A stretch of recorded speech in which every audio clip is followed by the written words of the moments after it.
한 소년이 있었습니다. 소년은 똑똑하고 착했습니다. 그래서 소년은 어떤 시험도 자신이 있었습니다. 그러나 소년을 기죽게 만드는 일이 있었습니다. 그것은 1년에 한 번씩 있는 선생님의 가정 방문이었습니다. 소년의 집은 너무너무 가난했기 때문입니다. 아버지는 리아카를 끄는 노동자였습니다.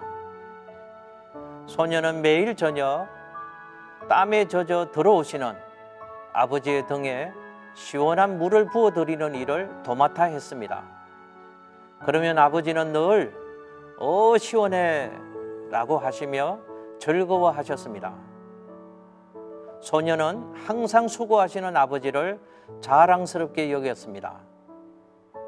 그런데 선생님의 가정 방문 때만 되면 소년은 아버지가 부끄럽게 느껴졌습니다. 소년은 선생님이 집에 오시지 않길 바랐습니다. 그래서 어느 해에는 선생님께 거짓말을 했습니다. 아버지가 아프세요. 그래서 선생님이 오시면 곤란해요. 엄마도 시골에 가셔서 안 계세요. 그러나 소년이 모르는 것이 있었습니다. 아버지는 이미 선생님을 만나 가정 형편을 말씀하셨고 집을 방문해 주시도록 부탁드린 후였습니다. 그러나 선생님은 아이가 부끄러워할까 봐 소년의 집을 방문하지 않았습니다. 소년은 철이 든 후에 이미 형편을 알고 계셨던 선생님을 못 오시게 한 일을 두고 후회했다는 것입니다. 예수님의 탄생은 인류가 맞이한 가장 고귀한 손님의 방문입니다. 외국 대통령이 방문하면 온 국민이 환영합니다.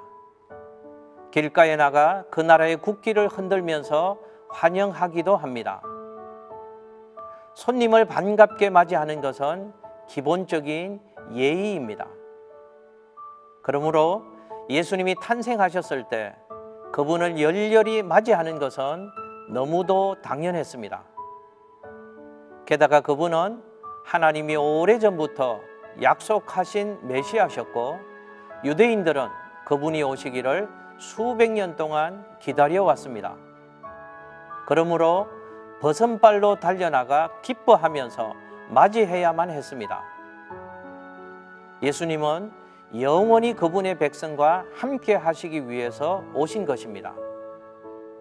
그 백성을 신부로 영접하기 위해 오신 것입니다. 무엇보다 인간을 구원하시려고 오신 분입니다. 그러므로 다른 선택은 없는 것입니다. 우리는 예수님을 영접해야 합니다. 그분을 영접하면 하나님의 자녀가 되는 것입니다. 그러나 그분을 영접하는 사람은 많지 않았습니다. 예수님이 세상에 계실 때 수많은 사람이 그분 곁에 있었지만 그분을 영접하지는 않았습니다. 지금은 예수님이 하나님 우편에 계시지만 언젠가 재림하실 것입니다.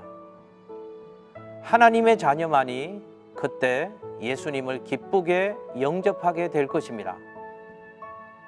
우리는 예수님을 내 삶의 주인으로 모시고 내 의지대로 살지 말고 예수님께 온전히 내 삶을 맡기는 삶을 살아가야 하는 것입니다.